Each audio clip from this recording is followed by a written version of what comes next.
Welcome to the Keeping It Simple podcast. I'm your host, Dr. Alicia Main. I decided to create this podcast to share a lot of awarenesses I was having about what is going on in our world today. There is so much complexity. There's so much over information in science, in medicine, in finances, in politics, in history, in society, that my way through it is by following the Wu Wei that is spoken about, the effortless action that the Tao, the ancient Chinese philosophy, shares with us.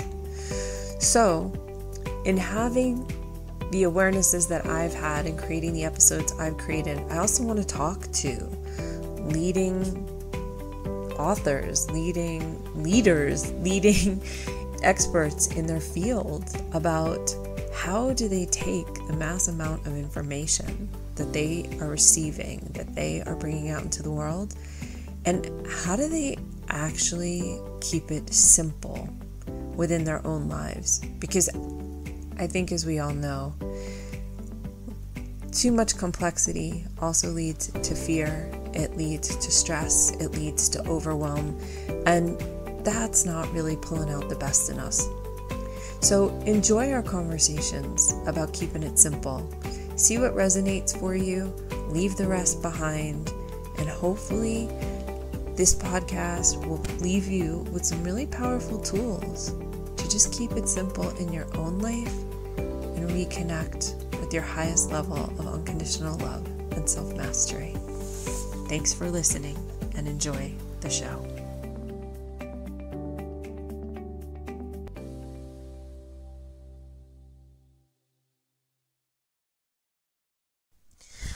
As my journey within this morning and feeling that spot on my head continued unwinding, I could literally feel my neural pathways changing and shifting. And for I don't know, probably like 6 months now, there was this word that I was trying to remember. And it had to do with this unconditional love pattern. And when you step out of it and you believe that unconditional love of yourself, right? When you cut from that and then you believe unconditional love is about pleasing others instead of unconditionally loving yourself first. I started to notice, it started to track back for me in that awareness to a very young age and my father, and how my father was constantly in comparison and competition with others, right? With males in terms of business, with males in terms of who was attracted to him. And it didn't hit me, like I grew up in that if I wanted to get his unconditional love, I would have to be, tough and be a boy, but I'd also have to be like beautiful and sexy. And I inherited his Wetiko virus. And so I started comparing, which was the word that I couldn't find for like 6 months. But I started competing with others. I started competing with the boys to show that I was better, I was stronger, I was faster, I was smarter. I started competing with the girls. I was prettier, I was, more desirable. It goes on and on and on. But what was so interesting to me this morning as I'm, letting my awareness guide me and let the universe guide me through this pattern, the word competition came up. I was like, wow, that's so interesting. I was like, when I'm feeling unconditionally loving of myself, there is no competition. None at all. There's no one to compete with. I'm me. They're them. It's fabulous. And then the word comparison finally dropped in, and I was like, God, That was the word I was looking for like the last like 6 or 7 months. And as I explored that with the universal consciousness, I was like, wow, how fascinating is this? Comparison, like when I really saw it, when I saw it from my old belief system, comparison was always like, someone's better, someone's worse, someone's got to win, someone's got to lose. And I saw as how that virus developed itself, comparison and competition. There was this, like, well, I have to be the best. But it was, I have to be the best so I get my Father's unconditional love.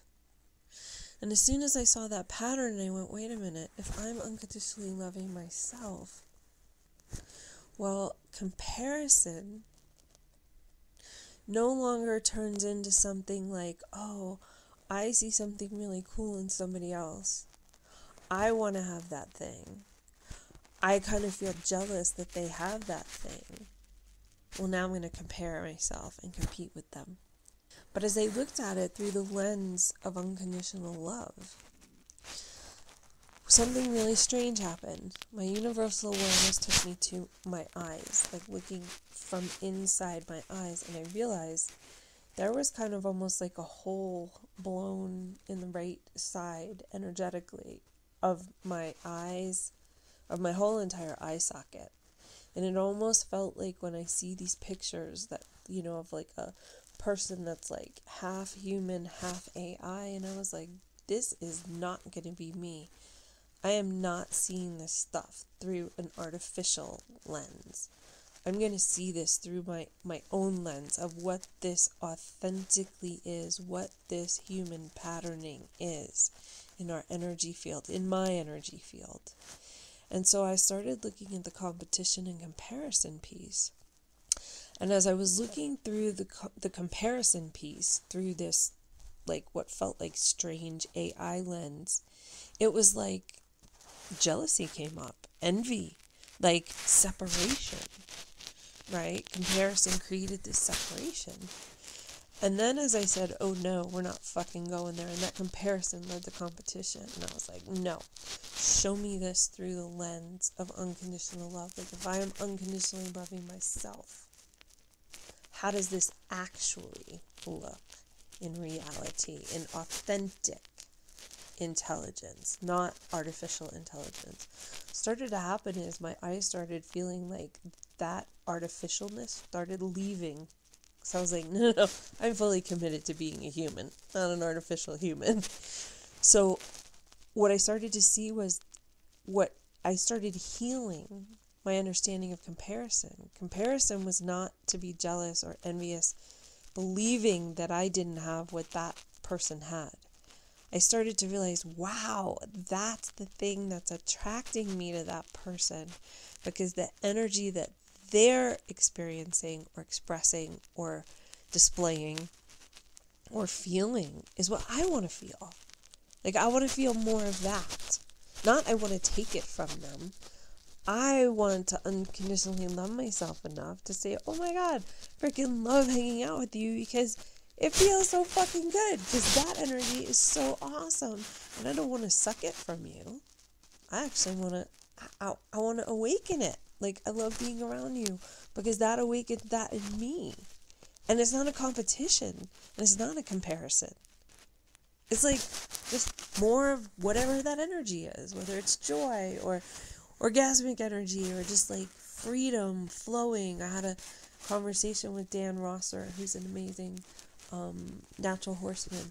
And we just had the greatest conversation. Like, there was no competition, there was no comparison, there was no ego. There was just like, we were both sharing this incredible free-flowing energy and just really enjoying each other's conversation. It was fucking fantastic. And that's when I started realizing, like, whoa, when I can see it from inside of myself, what's actually taking place, what's actually happening, I get to shift it. And so I started coming from that place of, wow, if I'm in unconditional love and loving myself. And remember, my original question was, why do I not have my home? Why do I not have my partner or my business the way I want it? And all of these awarenesses came forth as I asked this of the universe this morning. And I just stayed still and I listened. And as this comparison and competition energy from that Watiko virus, as I raised my unconditional love vibration inside of myself and the knowingness that I am worthy of that unconditional love, as that started to heal, the lens in my whole right eye and my eye socket started to heal. And what I realized was, this is the place, this place of being unconditionally in love with myself, this place of feeling worthy. This is the example I choose to be in the world. This is the place I choose to collaborate with people from. Because if I'm healthy with this unconditional love piece, then I know that I will move forward in alignment and integrity with the universal laws. That I will collaborate with people that are of that same vibration.